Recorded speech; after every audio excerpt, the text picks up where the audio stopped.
I went to a college in South Korea in the early 1970s. Probably some of you know about the extraordinary growing pain for South Koreans. I am talking about the extraordinary painful process, transformation from a typical authoritarian politics in the 1970s and of the 1980s. And that when I was a college student in the 1970s, there was not much freedom of speech. And actually, I was involved in an anti-government demonstration, not really fiery, a radical anti-government college student. I simply participated in the anti-government demonstrations, which swept the most college campuses in South Korea in 1973. As the price I paid, I was drafted into the Korean Army virtually overnight. The Korean government wanted to teach me Korean democracy 101.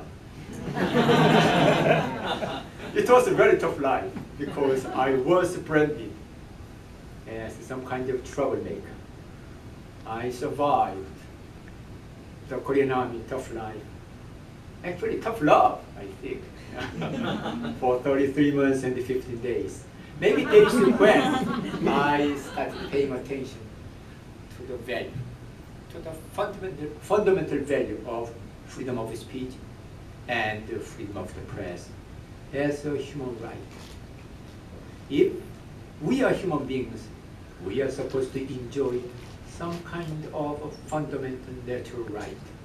That is the freedom to speak.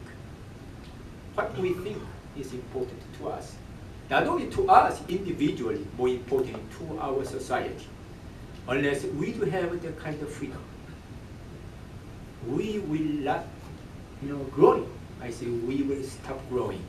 And actually the status report of my experience as a college student in South Korea in the 1970s. And then I came to the United States in 1980. And South Korea is now a thriving democracy. It is one of the most vociferous democracies of the world. South Koreans are willing to give credit to Americans.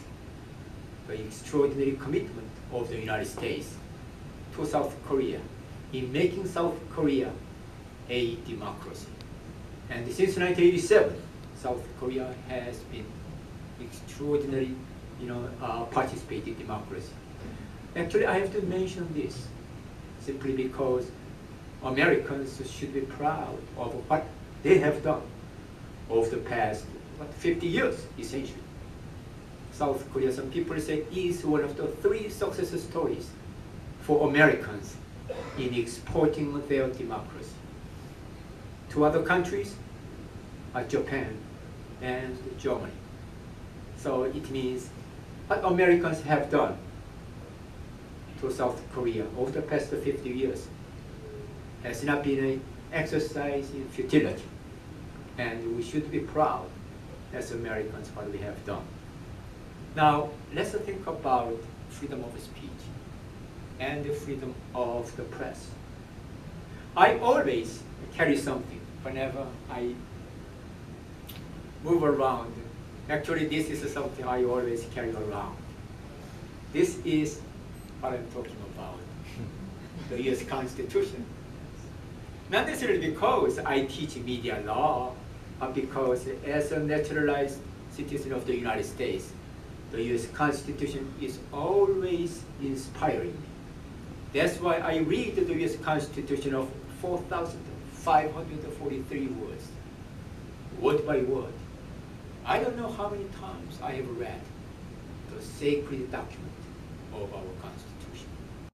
Of course, I pay a lot more selective attention to the First Amendment to the U.S. Constitution. I am talking about 45 words of the First Amendment to our Constitution. Especially, I pay more attention to the 14 words of the First Amendment to our Constitution. Congress shall make no law abridging the freedom of speech or of the press. Each and every word should count.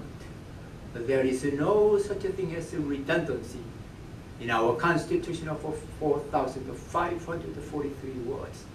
That's the extraordinary document, probably the most magnificent written document of our human history. And also, our Constitution is the oldest and amazingly the shortest constitution of the whole world.